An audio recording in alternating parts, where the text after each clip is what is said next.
이런 환경에 노출되면 사고와 판단 기능이 약화되고 자기 보호나 자기 통제 기능이 상실된다. 이런 외상적 사고와 환경이 상처를 만든다. 그러나 동일한 외상적 환경을 경험했을지라도 상처의 정도는 개인의 기질, 나이, 성별, 자아의 강도, 개인의 기능과 상태에 따라 다를 수 있다. 네. 좀 전에 말한 것처럼 우리가 동일한 이런 환경에 이렇게 노출되지만 사고와 판단 기능이 약화되고 자기 보호나 자기 통제 기능이 상실되는 이런 그 상처가 모든 사람에게 동일하지 않다는 거죠. 제가 한번 여기 이렇게 예화로 조금씩 이렇게 읽어드릴 테니까 한번 들어봐 주십시오. 어떤 남자는 어린 시절 술에 취한 아버지에게 가혹하게 매를 맞았다. 입술이 터지고 코피가 쏟아지는데도 아버지는 매를 멈추지 않았다. 그래도 화가 풀리지 않은 아버지는 아들을 어두운 광 속에 하루 종일 가두어 놓았다. 밥도 주지 못하게 했고 배가 고픈데도 쥐들이 기어다니고 있는 그 속에서 이 아들은 너무나 무서웠다. 관문을 열어달라고 애원했지만 소용이 없었다. 그리고 또 하나는 이제 엄마가 아버지랑 이혼하고 엄마랑 헤어졌다. 집을 나가는 엄마를 가지 말라고 붙잡고 싶었는데 할머니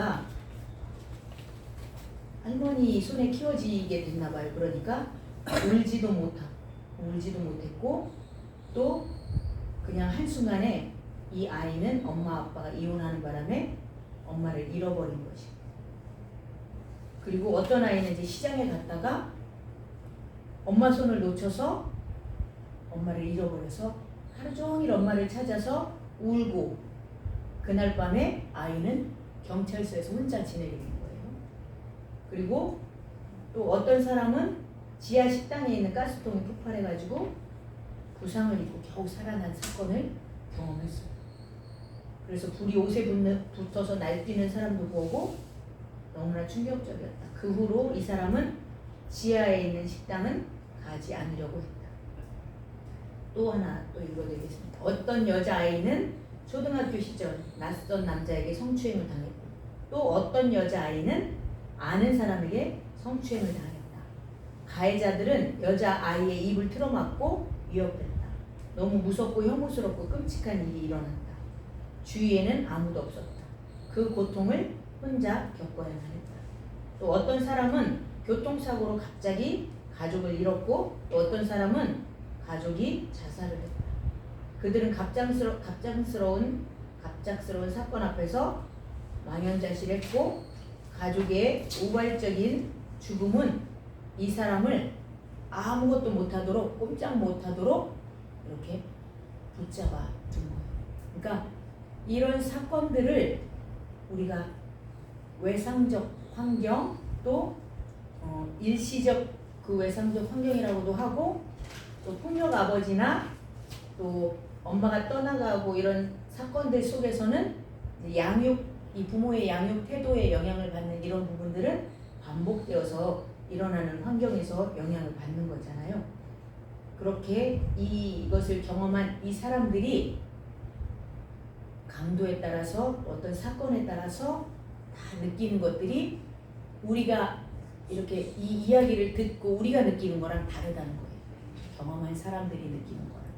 그래서 그거를 바로 이 사람들이 이제 느끼는 그것을 외상후 스트레스 장애 PTSD라고 이렇게 표현을 하는 거예요. 트라우마. 네. 그래서 그러니까 우리가 왜 화재 사건을 경험했다고 해서 모두가 다 화재에 대해서 이렇게 반응하지 않는 거를 보잖아요. 그것은 우리가 또 그런 사람들을 이렇게 취재하고 연구한 것 속에서 뭐라고 하냐면 그 사람들한테는 안전기지가 있었다 이렇게 표현을 해요. 그러니까 그 김지선 자매가 화상을 입고 그렇게 해서 굉장히 큰 트라우마가 될 건데 오히려 하나님이 그 사람을 사용하고 지금은 교수로서 얼마나 그 하나님을 자랑하면서 다닐 수 있잖아요. 그런데 만약에 이 사건을 다른 누군가가 혹시 제가 경험했다면 그렇게 저는 또 못했을 거예요. 그러니까 다 각자 다를 수 있는데 그 자원이 뭐냐? 믿음의 가정. 그리고 김지선 자매 자체도 신실한 그 하나님을 그 사건 속에서 만난 거잖아요.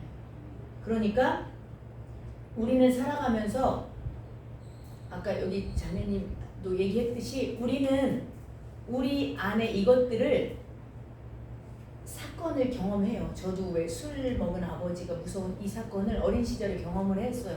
그런데 트라우마라고 생각지는 않았어요. 근데 삶에서 트라우마가 되는 것은 알았어요. 왜? 내 사고 체계가 틀렸고 잘못됐고 그리고 내 이렇게 정서나 이성이나 이런 판단이 일반화하지 못하고 과각성했다고 표현하죠. 과일반화하는 거예요. 내가 경험한 걸 다 일반화시키는 거예요. 그러니까 술 먹은 사람은 다 나빠로 일반화시키는 것처럼 내가 어떤 경험을 하면 이렇게 생긴 놈은 다 나빠 하는 거예요. 그래서 어떤 목사님이 그런 표현을 했어요. 한 성도 여자가 와가지고 욕을 하고 나갔대요. 목소리가 자기가 진짜 싫어하는 사람 닮아서. 그래서 자기는 억울했다고 그 표현을 하는 거예요. 그런데 이런 공부를 하는 사람이니까 그 이야기를 나누면서 그 자매가 그랬겠구나. 그러면 내가 그때 만약에 이걸 알았더라면 그 경험했던 그 남자와 저는 다릅니다. 저를 경험하면서 그걸 좀 이렇게 바꿔가 보십시오. 이렇게 했을 거래요. 어쩌면 이제 다른 말이라도 해줬을 건데 그때는 굉장히 기분 나빠서 욕을 안 한 게 목사로서의 최선을 참는 거였다고 이렇게 표현을 했거든요. 그것처럼 이제 외상후의 스트레스 장애가 우리한테 왔을 때 우리의 자원을 하나님을 향해서 우리가 만들어가는 거예요. 이건 되게 중요해요. 그래서 아까 그 표현을 했잖아요. 선택을 한다는 거예요. 우리는 하루에 한 수만 가지 선택을 하고 살아요. 근데 왜 모르냐? 내가 선택을 이것도 왜 모르냐면 습관이 돼서 그래요. 아침에 눈 떠서 일어날까 말까 선택하지는 않잖아요. 꼼지락 거리잖아요. 그래도 출근해야 되는 사람은 그 시간에 제까다 일어나잖아요. 왜? 그렇게 해야 되기 때문에. 그리고 밥을 먹을까 말까 막 선택하는 거는 아니잖아요. 그런데도 선택하잖아요. 이걸 먹을까 저걸 먹을까 눈에 보이는 이 옷을 입을까 저 옷을 입을까 선택하잖아요. 그런데 이 트라우마를 겪고 나서 우리가 무심코 과거의 그 기억을 내 걸로 내가 내사하고 동일시해서 이것도 못해 하는 이놈아 하고 받았다면 나는 이것도 못하는 놈이야 라고 각인을 해요. 그래서 저항을 해요. 건강할 때는 저항을 해요. 난 이거 할 수 있어 증명해내려고 해요. 그런데 이것도 못하는 상황이 딱 되면은 자기가 자기한테 이것도 못하는 놈 하고 비난하는 거예요. 그리고 내가 갑자기 작아지면서 움츠러들고 자기 학대를 하는 거예요. 그리고 그게 다른 대상한테 쏟으면 비난하고 다른 사람 탓을 하고 원망을 하는 거예요. 이스라엘 백성들이 그랬잖아요. 하나님의 손으로 그들을 출애굽시켜서 광야길에서 돌보시는데 조금 가다 지치면 하나님 원망하고 모세를 원망하잖아요. 그런데도 그 원망의 언어 속에서 보여주시잖아요. 경험시켜 주시잖아요. 만약에 경험시켜 주시지 않고 그냥 다 쳐버려 다 이렇게 했더라면 이스라엘이라는 하나님의 나라 세워가는 그것 없었겠죠.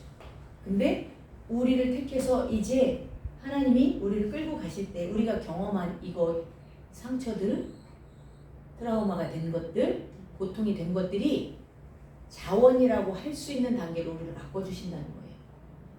그것을 위해서 우리가 좋은 선택을 하기 위해 이 공부를 하는 거잖아요. 또 성경을 보는 거잖아요. 찬양을 하고 기도를 하는 거잖아요. 왜? 우리의 힘이 아닌 우리는 실패하면 금방 옛사람으로 가요. 조금만 누가 비난하거나 사랑받지 못해도 옛사람으로 가요.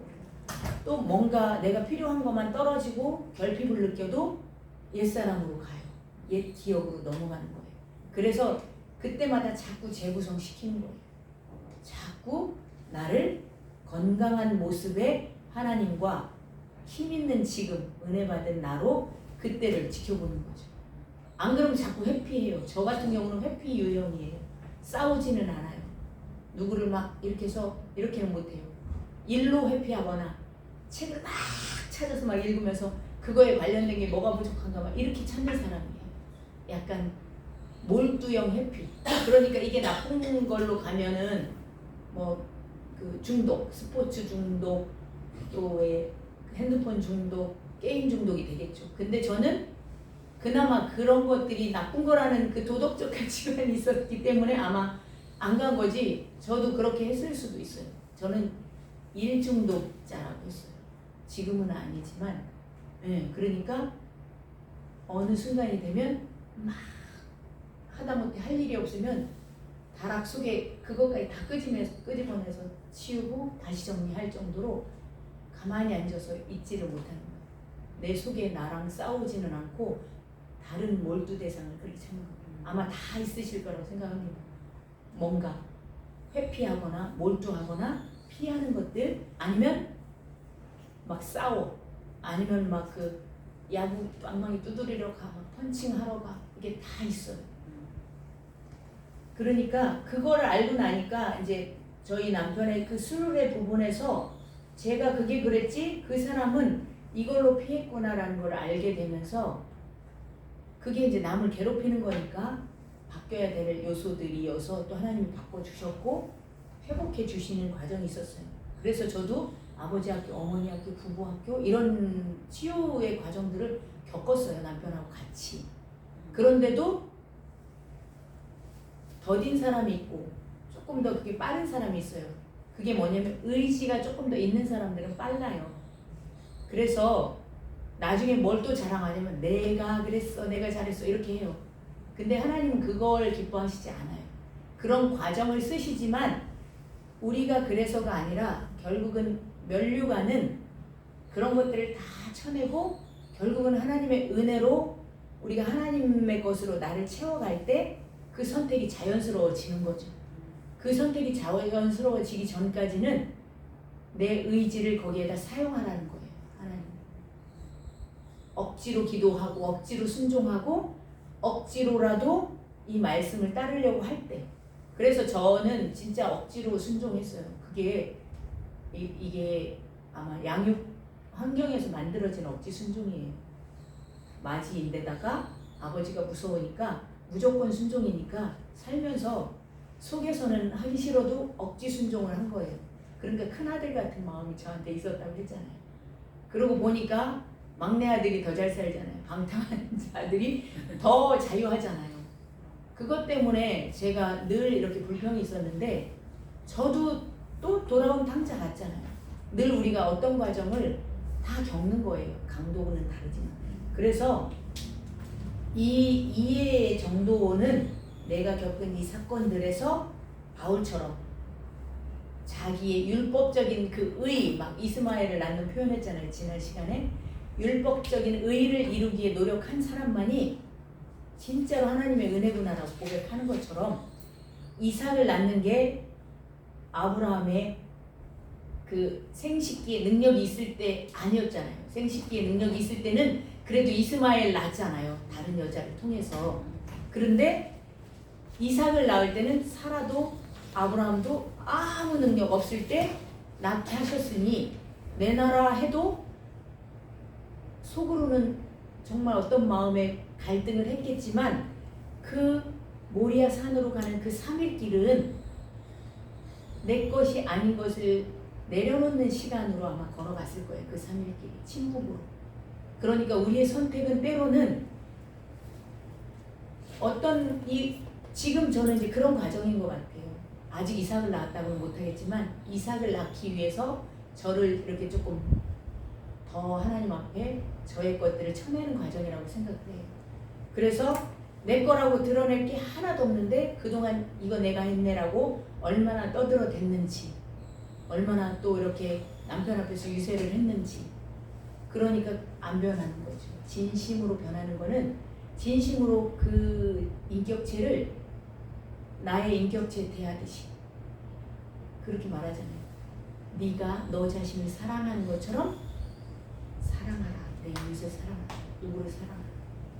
그런데 자기 자신을 사랑하지 못하는 사람이 어떻게 사랑하겠어요? 다보다고 하죠. 남편의 사랑을 다고, 누구의 사랑을 다고 이렇게 하잖아요. 그래서 하나님은 우리의 그 한계를 마주하는 씨름이 없이 누군가가 주어질 거라고 생각해서 스승을 많이 둬서 막 그 귀가 가여운 자처럼 여기 가서 들으면 이게 옳은가 저기가 아니요. 우리는 하나님 앞에 쇼부를 보자 이런 마음으로 그런 시간이 필요해요. 그래서 우리는 공부하는 거예요. 막 좋은 학교, 좋은 뭐 이게 아니에요. 하나님이 그렇게 인도에 가실 때 보면은 처음에 저도 성서신학을 했거든요. 말씀이 너무 이렇게 좋은데 말씀을 내가 읽는 한계가 있는 거예요. 그래서 성서신학을 읽으니까 목사님들이 강의를 하는데 너무 좋은 거예요. 우리가 보지 못하는 걸 보여주셔서. 그러고 이제 졸업을 했어요. 그런데 시작은 그렇게 했는데 자꾸 주의종이라는 거예요. 사람들은 주변에서 부담스럽게 아니라고 나는 지금 이 자리에서 하나님께 헌신하겠다고 했는데 그러면 이게 맞으면 조건을 걸면서 기도했죠. 그래서 이제 신학교를 또 가게 됐고 신대원은 정말 고민하고 또 간 거예요. 왜? 가정이 그런 형편이었던 과정이었으니까. 그래서 그때는 이제 남편이 어느 정도 세워졌어요. 그래서 이대로 살면 딱 좋았어요. 그래서 남들이 누리고 살아 막 이랬어요. 근데 공허하기 시작한 거예요. 내가 이걸 누리고 행복하자고 이 행복을 누리자고 하나님이 그 고난에서 날 보내지 않았는데 내가 왜 그 고난에서 멈추려고 하지? 그러니까 계속 공허한 거예요. 기뻐야 되잖아요. 막 이제 좀 살만한데 기쁘지가 않더라고요. 그러니까 하나님이 택한 분들은 내 삶에서 이제 어느 정도 만족이 생길 때, 아 이제 됐어 할 때 다른 연단을 또 받고 한 단계 더 성숙시키기도 하지만 그 공허함, 그러니까 영적으로 채워지지 않으니까 그 공허함이 있는 거예요. 그래서 이제 신대원을 결단하고 갔죠. 하나님이 나를 하고 싶은 것, 내가 원하는 그걸 포기하고 선교사의 삶을 살도록 나를 부르셨다면 그렇게 살겠습니다. 내가 만약에 1년밖에 안 산다면 내가 어떤 선택을 할까? 늘 저는 선택을 그렇게 했거든요. 내 삶이 시한부의 인생이라면 어떤 선택을 할까? 그럼 되게 단순해져요, 선택이. 그래서 아마 여기까지 조금 더 가볍게 올 수 있었던 것 같아요. 제가 20대에 정말 한계가 찼을 때 죽으려고 했어요. 수면제를 모았어요. 그리고 술을 먹으면 더 빨리 죽는다고 해서 그렇게 했는데 저는 술을 못 먹는 사람이고 술이 몸에서 이렇게 해독 기능이 없어요. 그래서 사는 거예요. 다 토해서. 그리고 72시간을 잠만 잤어요. 그런데도 가족들은 왜 잠만 자 했지? 얘가 뭔 행동을 했는지도 모르는 방임과 무관심의 가정이었어요. 그러니까 하나님도 죽는 것도 허락하시는 하나님. 이제 그러면 죽지 못해서 살았어요. 처음에 출발은 그랬어요. 근데 그때부터 하나님은 만지기 시작을 하셨어요. 그때가. 내 것으로는 다 끝났잖아요. 내 힘은 다 썼잖아요. 그리고 이제 훈련시키기를 원해서 보낸 게 결혼이었어요. 왜? 혼자였을 때는 내가 산속에 들어가도 되잖아요. 수녀가 되고 싶었거든요. 결혼하기 전에.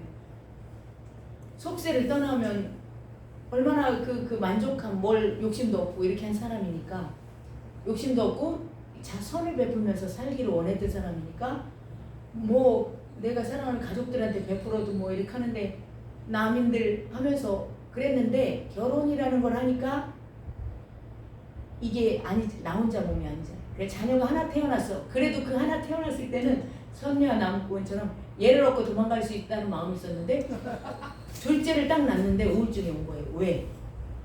내 인생이 끝난 것 같은 거예요. 너무 슬펐어요. 그런데 그게 하나님의 선물이었어요. 그 아이 원치 않는 하나만 낳고 이렇게 했는데 생각지도 않게 둘째가 가지면서 이제 하나님이 본격적으로 만지신 거예요.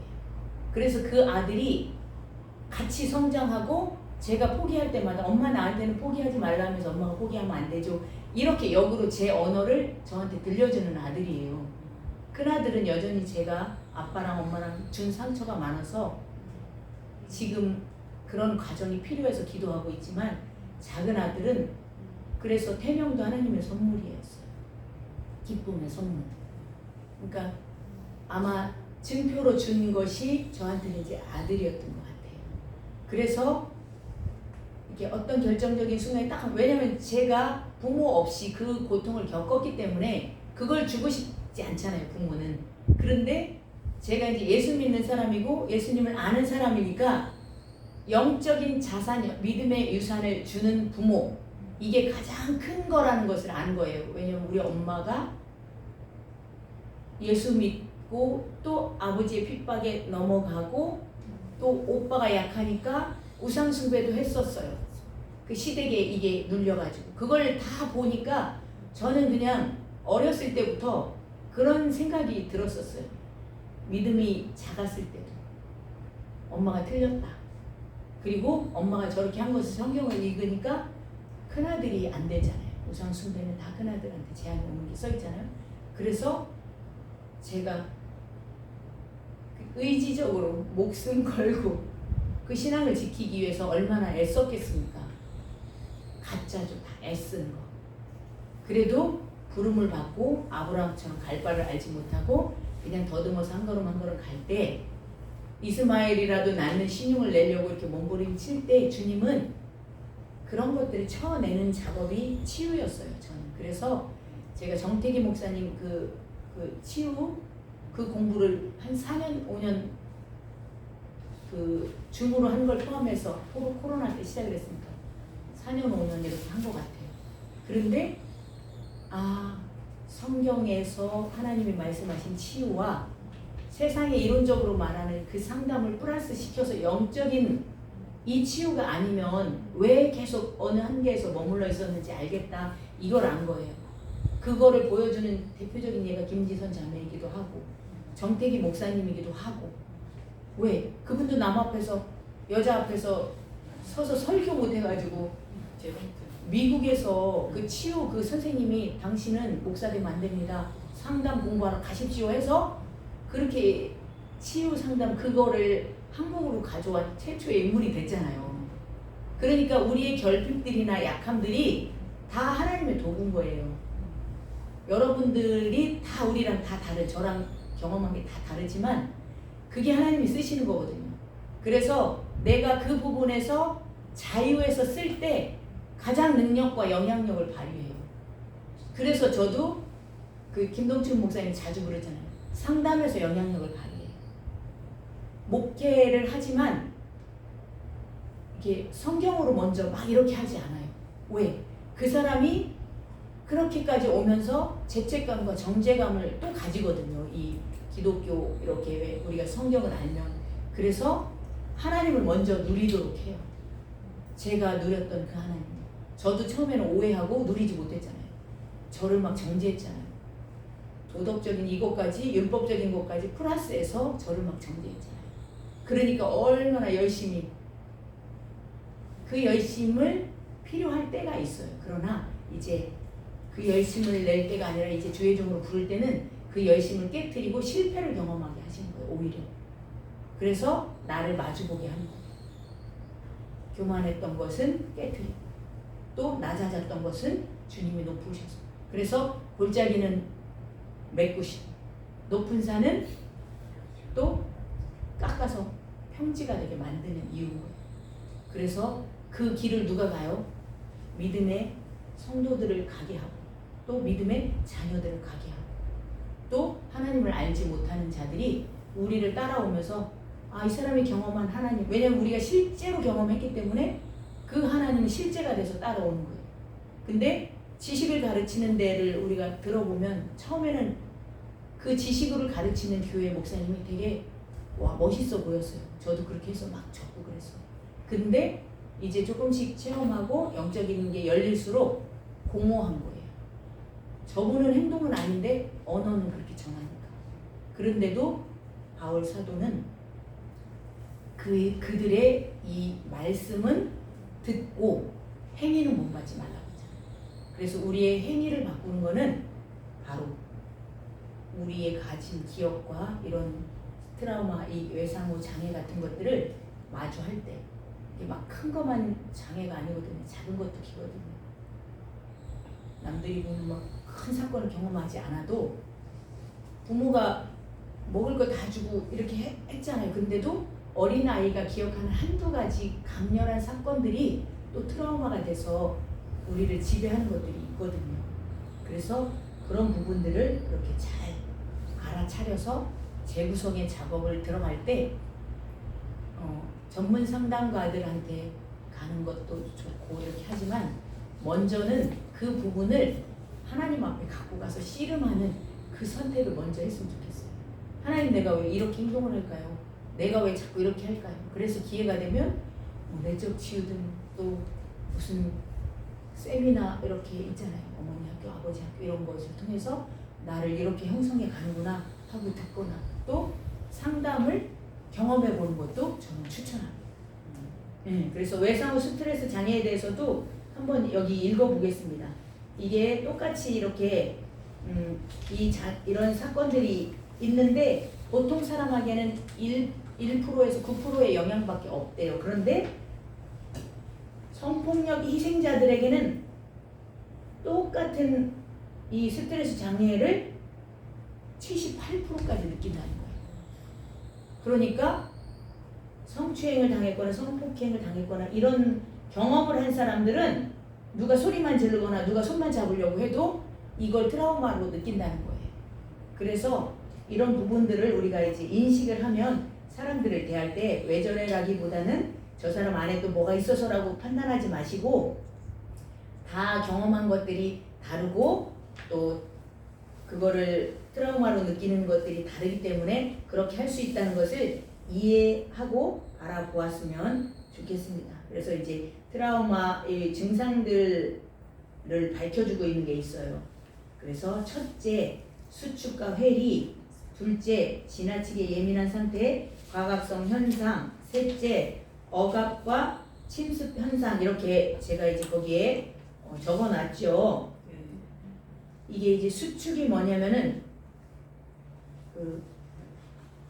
아까도 이렇게 예를 들은 것처럼 큰 개한테 물렸던 사람이 큰 개가 오면 도망갈 것 같은데 그냥 개 앞에서 이렇게 얼어붙어 있는 거를 수축이라고 해요. 등치가 이만하게 큰데도 코끼리가 왜 계속 묶어놓으면은 그걸 풀어놔도 못 도망간다잖아요. 그게 바로 이 수축의 현상인 거예요.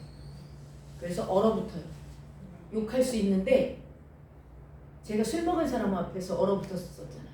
그러니까 커서는 막 이렇게 욕도 했지만 어렸을 때는 얼어붙어 있었잖아요. 그것처럼 이게 수축이고 해리는 뭐냐면은 극심한 이런 거, 성적인 이런 거, 또 폭행, 심한 폭행, 또 어떤 이렇게 왜 강력한 이런 걸 겪을 때 아이들은 기억을 못 한대요. 그래서 우리가 왜 드라마 같은 거 보면은 트라우마를 겪은 아이들이 이제 어른이 돼서 기억을 못 하다가 어떤 장면, 어떤 상황, 어떤 사람을 통해서 왜 조금씩 올라오는 거를 우리가 드라마에서 보잖아요. 그리고 치료해 가는 거를 우리가 많이 나오잖아요. 그분들 다 이런 상담 공부하고 드라마를 쓴 작가들이에요. 그래서 그거를 플래시백이라고 해요. 반짝하면서 이렇게 떠오르는 거예요. 일부가.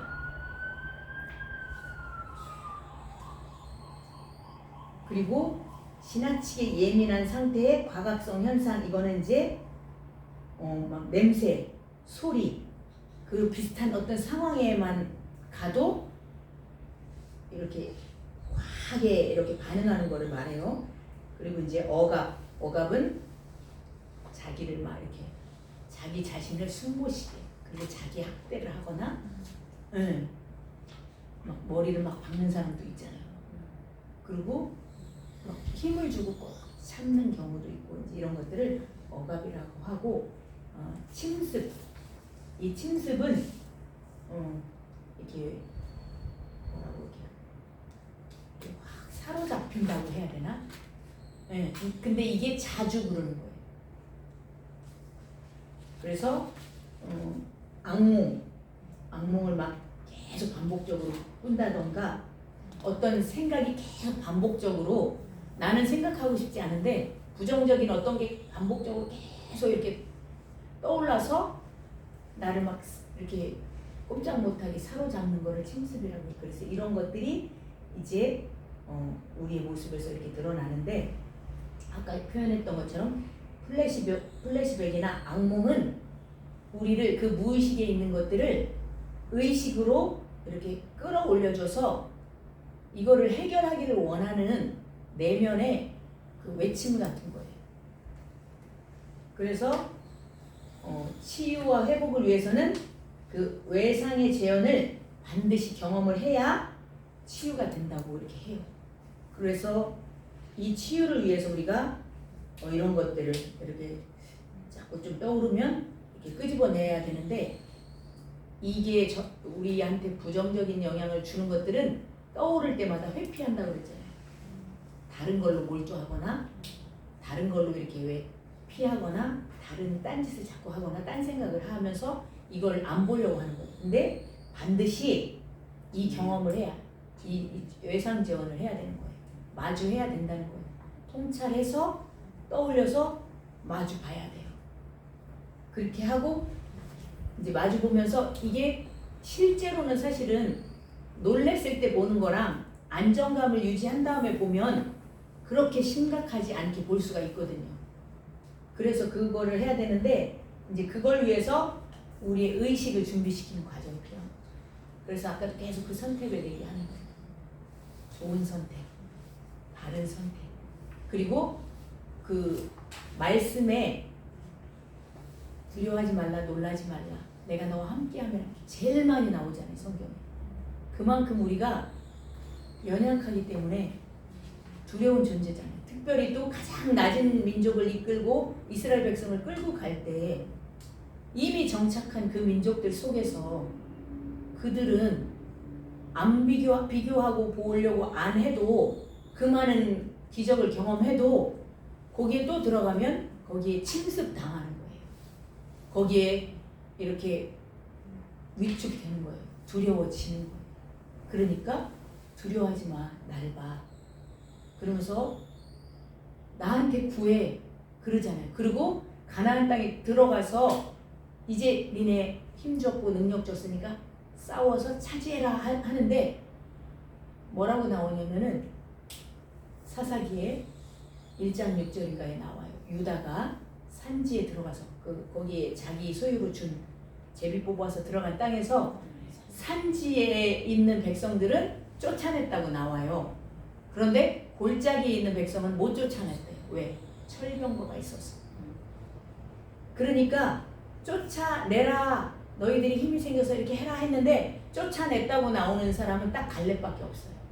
나머지 족속들도 쫓아내지 아니하였더라, 쫓아내지 못하였더라 이렇게 나와요. 그러니까 우리가 그런 거예요. 쫓아내지 못하는 거예요. 어느 정도는 쫓아내요. 만만하면 쫓아내요. 우리 힘이 좀 되면 쫓아내요.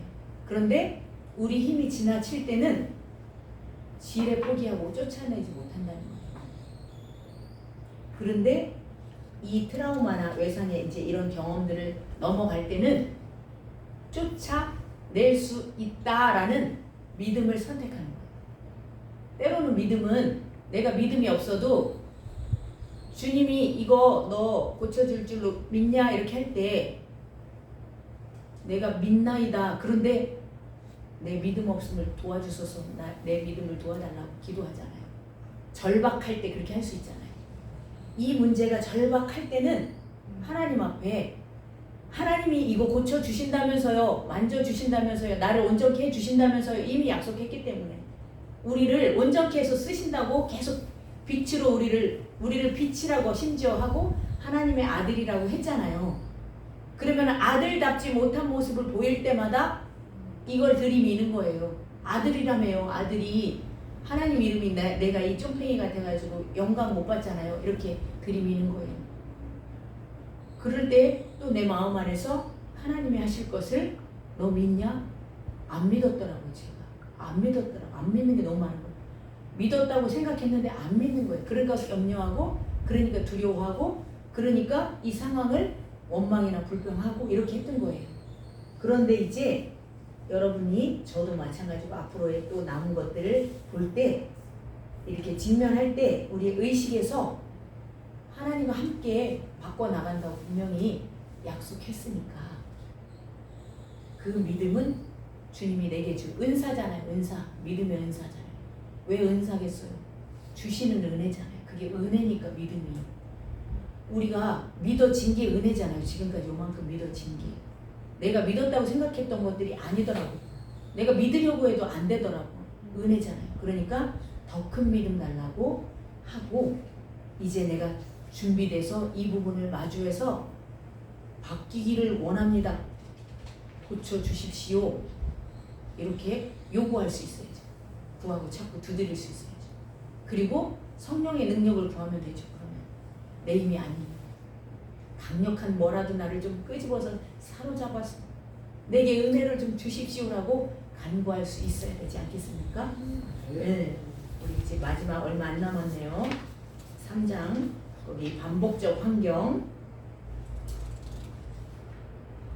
이제 핵심이 나오는 거예요. 반복적 환경, 이 외상 경험. 우리가 다룰 거는 이제 그러니까 일회성 또 짧은 것들, 커서 경험한 이런 큰 사건들은 우리가 처리가 쉬워요. 그거 먼저 처리하시는 거예요. 그런데 이제 반복된 환경에서 계속해서 우리가 경험한 부모의 양육 태도, 이거는 우리가 더 하나님 아버지를 의지하는 힘이 필요해요. 우리가 경험한 아버지, 우리가 경험한 엄마, 우리가 경험한 양육자가 아니라 바로 하나님 경험이 우리를 바꿀 수 있다는 것을 기억하시고 보시면 좋겠습니다. 네. 부모가 자녀를 대하는 태도, 어떻게 생각하고 느끼고 행동하는가의 문제로서 심리, 언어, 행동 모든 분야에서 부모가 준 영향력이 나타난다. 이렇게 나와 있습니다. 그래서 마음의 상처에는 그 상처가 발생하는 수많은 원인들이 있어요. 아까 표현한 것처럼 외상적 환경 경험, 반복적 환경 경험이 그 원인이 되어서 그 상처로 인해서 마음속에 생긴 핵심 문제가 발생하는 거죠. 그리고 그 핵심 문제들이 또 외부로 이렇게 나타나면서 행동 양상을 나타내는 거죠. 그래서 핵심 문제는 뭐냐? 왜곡된 신념, 왜곡된 표상, 낮은 자존감, 불신감, 거절감, 상실감, 수치감, 불안감, 공허감, 우울감, 열등감, 우월감, 과도한 책임감, 무책임감, 도덕성의 결핍, 의존성의 문제, 회피성의 문제, 친밀감 장애, 사고의 왜곡, 강박적 사고, 감정 조절의 문제, 자기주장 능력의 결여, 배타적 독단성, 공격적 행동, 그리고 신경증, 정신병, 인격 장애 등이 모두 이 핵심 장애 문제로 나타나게 되는 거죠. 이게 강약이나 경도가 있을 수는 있으나 누구에게나 있는데 이제 이것을 바꿔갈 수 있는 자원도 우리에게 있는 것을 기억하시기를 바라겠습니다. 그래서 행동 양식에는 부적응적 행동과 역기능적 행동, 장애적 행동 이렇게 행동 양식이 있다 이렇게 말씀하고 있어요. 그래서 이게 우리가 결과적으로 우리가 하는 이 행동 이런 말, 언어 또 마음의 상태 이것이 그렇게 영향을 받지만 또 우리가 그 영향을 상호 이렇게 주면서 또 우리가 행동한 것으로 인해서 또 다시 마음 신상에 영향을 주고 마음 신상에서 또 받아들이면서 다시 또 부정적인 문제를 또 내 것으로 소유하게 되니까 이렇게 이제 의식해서 하나씩 여러분들이 여기에 기록되어 있는 그 내용들의 문제가 드러날 때 이것을 하나님과 함께 또 성숙한 그리스도인의 인격체인 어른은 지금의 내 모습으로 내면 아이의 그 성인 아이의 그 요소들을 만지고 다룰 수 있도록 여러분들이 그렇게 지혜롭게 행동할 수 있도록 축복합니다. 기도하겠습니다. 하나님 감사합니다. 우리가 이제 내면 부모와 내면 아이의 양육 태도 또 우리의 성격 형성을 또 공부하기 위해서 또 알기 위해서 오늘 먼저 우리의 기억과 또 우리가 경험한 또 과거의 경험들이 우리의 삶에 우리의 심리적으로 정서적으로 또 우리의 생각과 또 우리의 의지를 얼만큼 이렇게 왜곡시키고 바꿨는지 또 우리가 그 영향을 받고 어떻게 살아가고 있었는지를 이론적으로 나누었습니다. 이제 다음 시간부터 함께할 내면 부모와 내면 아이 치유를 통하여서 이제 우리가 어떠한 부모에게 양육 태도를 받고 그렇게 길리워졌을지라도 우리를 기르신 분은 하나님이시고 앞으로 우리를 또 양육하실 분이 하나님이심을 신뢰하며 믿음을 선택하기로 결단하며 감사를 드립니다. 우리의 지금까지의 상처가 우리라고 생각했던 것들이 하나님의 축복의 통로고 자원으로 고백할 수 있는 우리의 신학생들이 되도록 하나님께서 축복하여 주옵소서. 이 시간 이들에게 성령과 능력을 더욱 기름 부어 주시고 이분들의 삶에 하나님의 말씀을 맡은 자로 설 때 하나님 이들에게 통로가 열려지고 또 회복이 이루어져서 마음껏 주님이 쓰시는 귀한 종들로 세워 주옵소서. 축복하여 주옵소서. 감사드리며 이들이 있는 모든 가정이 온전하게 또 믿음의 가정과 믿음의 유산들을 흘려보내는 아름다운 가정으로 또한 축복하여 주시고 그 교회들을 축복하여 주옵소서. 감사드리며 예수님의 이름으로 기도드립니다. 아멘.